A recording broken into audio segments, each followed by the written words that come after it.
교훈의 효염, 문체의 웅장함, 모든 부분의 내용상의 일치성, 내용 전체의 목표, 하나님께 모든 영광을 돌려드리는 것, 인간의 구원을 위한 유일한 길을 밝혀주는 충분한 내용 전개, 여타의 많은 비교할 수 없는 좋은 점들, 그리고 성경의 전체적인 완전성 등은 성경이 하나님의 말씀이라는 것을 충분하게 입증해주는 논증들이다.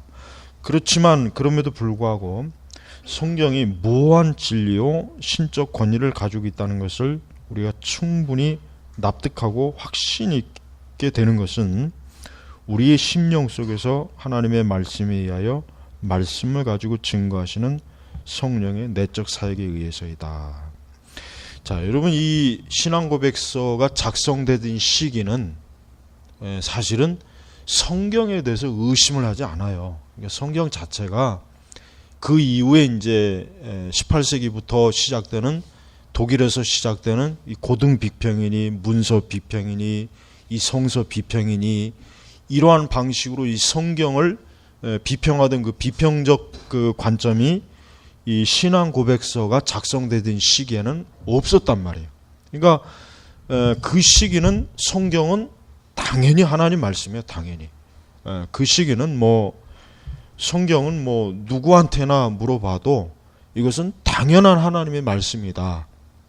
그렇게 믿던 시기란 말이에요. 그러니까 그런 시기하고 오늘 우리가 사는 시기하고 이 간격이 지금 시간이 한 400년이 흘렀어요. 400년 넘게. 오늘날에는 성경을 이렇게 이 신앙 고백도로 가르치는 신학교나 신학대학교도 그렇게 많지 않아요. 특히 유럽이나 미국에 있는 많은 신학교들은 이제 성경 자체에 대한 그 영감된 하나님의 말씀이라고 하는 그 정통 신조로 신학을 가르치지 않는단 말이에요. 그러니까 지금은 이제 이제 고등 비평, 문서설, 그 이후에 이제 성경 자체가 오류가 있다, 역사적 오류가 있다, 과학적인 오류가 있다, 성경 자체에 모순이 있다, 수많은 비평적 관점이 지금은 신학교나 신학대학원에서도 그렇게 이제 당연히 가르치는 시대가 되었단 말이에요. 그러니까 우리가 이 신조가 작성되던 이 시기에 작성된 이 신앙 고백을 지금 많은 교회들에서 사실은 믿지 않고 있고, 또 이런 거를 의심하는, 이대로 믿지 않는 목회자들이 사실 많아요. 근데 이 책의 이제 저자도 그렇지만은 이런 신조를 그러니까 이런 신조대로 믿지 않고 가르치지 않은 목사가 과연 정상적인 장로교 목사가 될 자격이 있느냐? 없는 거죠. 없는 거란 말이에요. 그러니까 당연히 장로교 목사가 되려면 이 신앙 고백서의 신조를 있는 그대로 받아들이는 사람만이 그 사람이 장로교 목사로서 자격이 있다. 그 사람들만 안수를 줘야 된다. 이렇게 주장을 하는 거예요. 실제로 많은 장로교 목회자들이 실제로 이와 같은 신조를 믿질 않습니다. 믿지 않고, 또 이 성경은 무오한 하나님의 말씀, 아주 영감된 말씀, 그 다음에 이 성경 자체에 어떤 모순도 없고 또 역사적 오류도 없다고 하는 이것을 있는 그대로 믿는 그런 목회자가 이제 사실 점점 지금 드물어 가고 있어요. 하지만 우리가 이 신조에서 가장 중요하게 하게 되는 게 뭐냐면, 무엇보다도 성경이 하나님의 말씀이라고 하는 확증은 가장 중요한 게 뭐냐면 성령의 내적 사역이에요. 그러니까 우리가 이 성경의 말씀은 성경의 말씀이 하나님의 말씀이라고 하는 여러 가지의 내적 외적 그 증거나 이런 것들을 대도 가장 첫 번째 중요한 게 뭐냐면 성령의 내적 사역이에요. 그러니까 하나님께서 스스로 이 성경이 하나님의 말씀이라고 하는 증거를 우리에게, 사람들에게 증거한 것, 그게 가장 정확한 거예요. 그러니까 우리는 물론 이제 우리가 성경의 여러 역사적인 또 과학적 그다음에 성경 어떤 그 원어의 어떤 문자적 그런 연구 또 우리는 이제 뭐 자유주의의 그 어떤 성경 비평학적 관점으로도 이미 충분히 이 성경은 하나님의 영감된 오류 없는 말씀이라는 게 이미 벌써 다 증명이 되었단 말이에요. 그러니까 우리는 지금 뭐 성경에 대해서 뭐 문제가 있다, 뭐가 있다라고 하는 그 떠드는 사람들 대부분 다 이미 구자유주의 신학자들이 주장한 것 가지고 지금 하는 거예요. 그 사람들 자체가 성경 비평학도 모르고 성경의 어떤 내적인 그런 어떤 원어의 그런 부분도 모르는 사람들이 대부분 지금도 막 떠들고 있어요. 그러니까 그건 뭐 고려할 가치조차도 없는 거야. 이미 한참 전에 떠들어야 됐던 거 지금 와서 떠드는 거니까 고려할 가치가 없지만은 중요한 것은 그러한 그 성경에 대한 그 문제를 제기하는 그런 다양한 책들이라든가 그런 의문을 선뜻 또 이렇게 받아들이는 사람이 많이 있어서 그 사람들에게 이 생명의 말씀, 이 하나님의 말씀에 무호한 것을 그들이 그만 놓치고 있다는 거. 그게 참 안타까운 거란 말이에요. 하지만은 우리는 우리가 예를 들면 뭐 몰몬경이나 뭐 코란이라든가 그밖에 여러 그 경전들, 여러 그 이방 뭐 다양한 경전들을 우리가 그 스스로 보면 알겠지만 그것들은 자체 모순도 많고 앞뒤가 안 맞고 또 그 자체가 하나님의 영감된 말씀이 아니라 그것은 인간에 의해서 쓰여졌고 또 더 나쁜 것은 이 마귀도 사단도 어때요? 사단도 그런 이방 종교의 어떤 그런 사단의 거짓된 영감을 통해서 형성된 그런 문서를 그들에게도 있단 말이에요. 그러니까 우리가 그런 것들과 비교했을 때 성경은 뭡니까? 성경은 참된 인간의 구원한 유일한 복음을 알려주는 것이고 또 무엇보다도 성경의 자체의 교훈 자체가 뭡니까? 사람을 참된 진리로 이끌어주는 그러한 가치 있는 말씀이 있고 또 신구약 전체는 신약과 구약의 그 오랜 그 역사적인 갭이 있지만 신약과 구약은 서로 일치된 완전히 일치된 그런 일관성 있는 내용이 있고 그러니까 우리는 성경 자체를 아무리 이리저리 뒤집어 봐도 성경이 어때요? 잘못되었거나 문제가 있거나 또 모순이 있거나 또 그릇된 게 있다는 것을 우리는 절대로 발견할 수 없어요. 왜? 성경은 영감된 하나님의 말씀이기 때문에. 그리고 무엇보다도 우리가 알아야 될 것은 우리 그리스도인들에게 특별히 중요한 거예요. 뭐냐면 무엇보다도 자기 자신이 성경을 읽고 자기 자신이 참으로 성경이 하나님의 말씀이라고 하는 성령의 내적 어때요? 증거를 아직도 모르는 사람은 그건 심각한 거예요. 그러니까 아무리 뭐 그 외 다른 뭐 증거를 들이대면서 그래서 하나님의 말씀이라고 믿는 거 갖고는 이건 차원이 틀린 거예요. 내가 성경을 읽으면서 야 이건 누가 뭐라 그래도 이건 하나님의 말씀이다. 나는 하나님에 의해서 성령에 의해서 확증을 얻었다라고 하는 그게 없는 한 이 성경은 좀처럼 이게 하나님의 무한 말씀이라고 이게 받아들여지지가 않는다는 거라. 이게 중요한 거예요. 이게 그러니까 아무리 과학적으로 뭐 역사적으로 뭐 또 성경 비평적으로 이것이 하나님의 말씀이다 그렇게 해서 믿는 거하고 실제로 내가 성경을 읽고 이 말씀이 참으로 생명의 말씀이다. 이게 정말 영감된 하나님의 말씀이다. 오리 없는 이 복음이다. 진리다. 라고 확증받는 거하고는 틀린 거예요. 그러니까 우리가 할 수 있는 한 오늘 여기 교리 5항에 나와 있는 대로 이러한 여타의 많은 비교할 수 없는 조음전들을 알고 또 그걸 통해서 성경이 하나님의 말씀이라고 하는 것을 아는 것도 중요하지만 그러나 더 중요한 것은 우리의 심령 속에서 말씀에 의하여 어때요? 성령의 내적인 증거 이게 더 중요해요. 이게 더 중요한 거예요. 이게 더 중요해요. 왜냐하면 봐요. 우리가 이제 19세기나 이럴 때 이 19세기에 보면은 많은 사람들이 원래 가지고 있던 성경의 무어성 이 신앙을 버렸어요. 왜 버렸냐면은 그 당시 많은 진화론, 어떤 과학적인 주장, 뭐 역사적, 뭐 이런 걸 막 통해서 그 당시 이 자유주의 신학자들이 성경을 난도질했단 말이에요.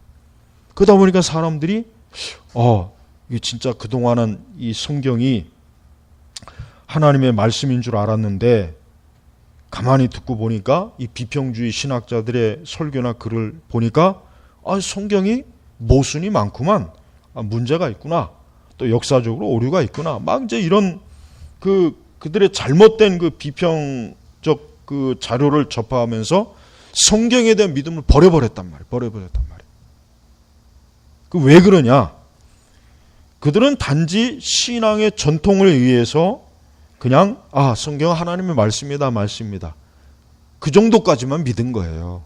실제로 그들 자신이 성경을 그러니까 성령의 내적 사역을 통해서 이 성경이 하나님의 말씀이라는 것까지는 믿음이 없었던 거예요. 그러니까 신앙을 버린 거란 말이에요. 하지만 우리가 이제 성경 고고학이 발달되면서 성경에서 말한 많은 그 역사적인 것도 다 거의 해결이 되었어요.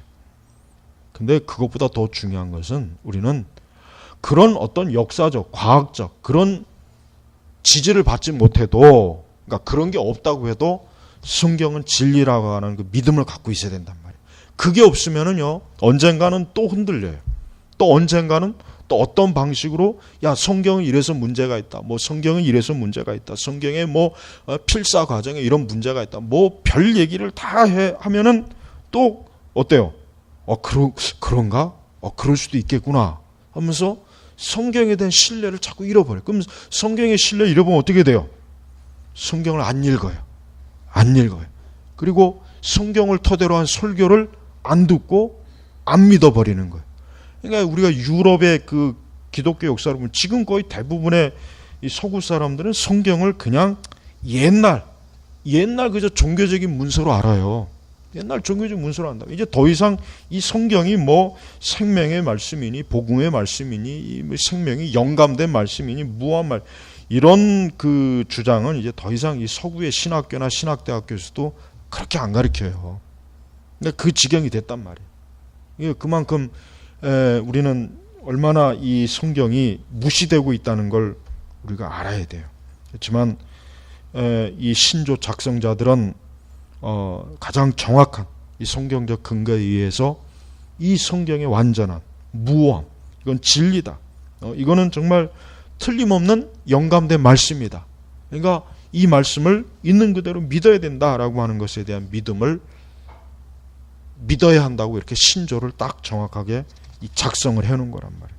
그래서 우리가 성경은 어떤 이유로든지 간에 자체 모순도 없고 또 그 내용에 있어서도 이중성이 없고 또 신약과 구약의 일관된 말씀, 그 다음에 성경은 그 이후에 여러 방식으로 성경은 과학적으로나 역사적으로 무수하게 성경은 검증을 했지만 성경은 절대 오류가 없다는 것. 특히 이제 19세기까지도 가장 이 자유주의자들이 가장 시비를 많이 건 게 구약의 역사성의 문제였어요.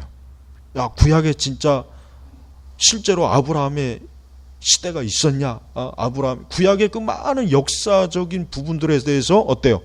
이건 꾸며낸 것이다. 실제로 없었다. 막 그런 그냥 가설을 막 쏟아부었단 말이에요. 근데 그 이후에 이제 성경 고고학이 발달하면서 실제로 솔로몬 시대, 다윗 시대, 아브라함 시대 이게 다 자료에서 드러났어요. 그러니까 오히려 드러나면 드러날수록 성경이 맞다고 하는 증거만 나오지 성경의 역사적 기록이 틀렸다는 증거는 어때요? 나오질 않아요. 그럼 지금도 마찬가지예요. 또 과학적으로도 마찬가지예요. 우리가 이 진화론은 특히 이제 성경을 가지고 막 시비를 많이 거는데, 그러나 이 과학적으로도 이 성경의 가르침은 성경의 내용은 틀림이 없다고 하는 거. 그러니까 오히려 성경의 하나님의 창조 교리 말씀이 더 옳다고 하는 뒷받침되는 주장이 자꾸 나오지, 이게 거짓된 주장이라는 그런 발견은 나오질 않고 있어요. 나오질 않고 있는. 그러니까 우리가 이 성경의 교리와 성경의 모든 내용을 절대적으로 우리는 믿어야 됩니다. 그러니까 성경은, 그러니까 예를 들면 이제 신복음주의자들은 이렇게 적절하게 타협을 했죠. 우리가 성경에, 자유주의자들도 마찬가지예요. 성경에 우리가 그냥 도덕적, 윤리적, 그 다음에 이제 구속적 가르침은 우리가 받아들이고 나머지는 우리가 좀 오류가 있어도 그냥 적당히 넘기자. 이런 식으로 이렇게 또 타협을 했단 말이에요. 근데 그것은 잘못된 거예요. 왜? 성경은 전체가 맞거나 전체가 틀리거나 둘 중에 한 가지예요. 부분적으로 맞으면 안 돼요. 그러니까 우리 구원의 교리는 그냥 우리가 믿자. 나머지는 그냥 우리가 그냥 안 믿어도 상관이 없잖아요. 아니에요. 성경은 전체가 맞든지 전체가 틀리든지 둘 중에 하나예요. 그러니까 전체가 다 맞다고 믿든지 아니면 전체가 다 틀리다고 아예 성경을 버리든지 둘 중에 하나가 이게 선택해야지 뭐 부분적으로 맞게. 그러니까 뭐 예를 들면 그 자유주의자들이 성경의 예수님의 도덕적, 윤리적 가르침은 우리가 지금도 보편적인 거니까 믿자. 그러나 뭐 예수님의 십자가의 구원이니 인간의 죄성이니 뭐 이 인간이 뭐 타락이니 뭐 에덴 동산이 이런 건 다 그 옛날 사람들이 그냥 그 미신이니까 그건 빼버리자. 여러분 이렇게 적절하게 타협된 기독교가 결국은 어때요? 교회를 다 무너뜨렸어요. 그러니까 오늘 그 유럽이라든가 이 서구 기독교가 왜 이렇게 저렇게 무너졌냐면 결국은 성경을 믿지 않아서입니다. 결국은 성경이에요. 결국은 성경의 영감, 무호성을 믿지 않는 그러한 신학자들과 그러한 철학자들과 사상가들이 주입된 그런 것 때문에 결국은 기독교 신앙을 다 떠난 것이고 교회가 무너진 거예요. 그러니까 이 마귀는 이 성경에 굉장히 집요하게 이 성경을 파고들었어요. 그래서 성경을 부정했어요. 성경을 거부했어요. 비평적 관점으로 성경을 그릇되다고 엄청나게 이 거짓된 그 신학을 양산했어요. 그것 때문에 결국은 오늘날 기독교가 저렇게 어때요? 쫓겨난 거예요. 그러니까 우리가 어떤 이유로든지 간에 우리는 이 성경, 이 16세기에 이 작성된 이 신조, 17세기에 작성된 이 신조를 지금도 우리가 정확 있는 그대로 받아들여야 돼요. 지금도 이것은 유효한 거예요. 아니 예수님 오시는 날까지 이 신조는 그대로 믿고 받아들여도 전혀 문제가 없다는 거. 그게 이 정통신앙이에요. 이게 바로 사도들의 신앙이란 말이에요. 그러니까 여러분들이 성경 읽을 때 그 성경은 영감된 하나님의 말씀이다 하는 것을 믿어도 돼요. 의심하지 말고. 또 성경에 관한 온갖 잡담, 뭐 지금도 뭐 그런 책들이 많이 나와요. 계속 나와요. 성경에 뭐 오류가 있다. 성경에 역사적인 오류가 있다. 뭐 성경에 무슨 뭐 그런 책들이 지금도 많이 나오는데 그런 책들은 지금만 나온 게 아니야. 그런 책들은 항상 나와 있었지만 시간 지나면 그런 책들은 전부 다 폐유지로 다 이미 다 사라져 버렸어요. 성경은 여전히 남아 있어요. 성경이 여전히 남아 있단 말이에요. 그러니까 여러분 우리 기독교 신앙은 이 성경을 하나님의 말씀으로 믿느냐 안 믿느냐에 이 기독교 신앙이 달려 있고요. 인간의 구원은 이 성경이 하나님의 말씀이 맞느냐 틀리냐를 어떻게 받아들이냐에 따라 구원이 형성이 되는 거예요. 받아들여지는 거예요. 그러니까 여러분 말씀을 절대 의심하지 마세요. 말씀은 이건 진리예요, 진리. 그러니까 하나님 말씀을 실험해 보란 말이에요. 실험. 진짜 이 말씀이 틀린지 맞는지 실제로 우리의 실천 신앙에서 실험을 해보란 말이에요. 그러면 돼요. 사실 말씀 가지고 논쟁할 필요가 없어요. 필요가 없어요. 왜냐하면 이게 생명의 말씀인지 아닌지 네가 직접 말씀을 실험해 보면 될 거 아니냐. 그러면 돼요. 사실 뭐 말씀 가지고 논쟁할 필요도 없고 따질 필요가 없어. 이게 생명의 말씀이면 이 말씀대로 되는 거예요. 아니면 안 되는 거예요. 그건 네가 알아서 선택해라 이거예요. 네가 살고 싶으면 이 말씀을 받아들이고 네가 멸망당하고 싶으면 말씀 거부해라. 더 이상 논쟁할 필요가 없어요. 그러니까 우리가 성경 논쟁의 역사를 읽어보면은 결국은 간단해요. 살고 싶으면 말씀 믿고 그냥 멸망당하고 죽고 싶으면 말씀 거부하면 돼요. 딱 둘 중에 한 가지. 그러니까 우리가 어떤 면으로도 말씀은 손상이 안 갑니다. 오히려 말씀을 무너뜨리고 말씀을 손댄 자들만 전부 다 멸망해서 지금 다 무덤가에 있어요. 그러니까 우리 이 웨스트민스터 신앙고백서 이 신조를 아주 철저하게 믿어야 돼요. 그러니까 어떤 현대신학, 어떤 신학적 주장도 말씀을 100% 받아들이지 않는 것은 그건 다 잘못된 신학이고 그 신학 사조라는 걸 여러분이 꼭 명심하셔서 절대로 성경을 의심하지 않도록 하시길 바랍니다. 자, 기도하겠습니다. 하나님 아버지 감사합니다. 지금도 이 생명의 말씀을 가지고 흔드는 이런 좀 어둠의 세력들이 지금 많이 있고 또 그런 자들의 그 가르침에 또 빠져서 이 말씀을 거부하는 일이 많습니다. 우리가 항상 그런 걸 볼 때마다 더욱 우리 자신이 이 성경의 말씀에 굳건하게 서야 하는, 또 우리 개인적으로 성령의 내적인 확신을 반드시 얻어서 절대 흔들리지 않는 믿음을 가지고 하나님의 말씀을 믿고 따르는 우리 제노바 개혁교회 모든 우리 주일학교 교사, 또 우리 청년, 우리 또 장년들이 되게 하옵소서. 감사하며 예수님의 이름으로 기도 올렸습니다. 아멘.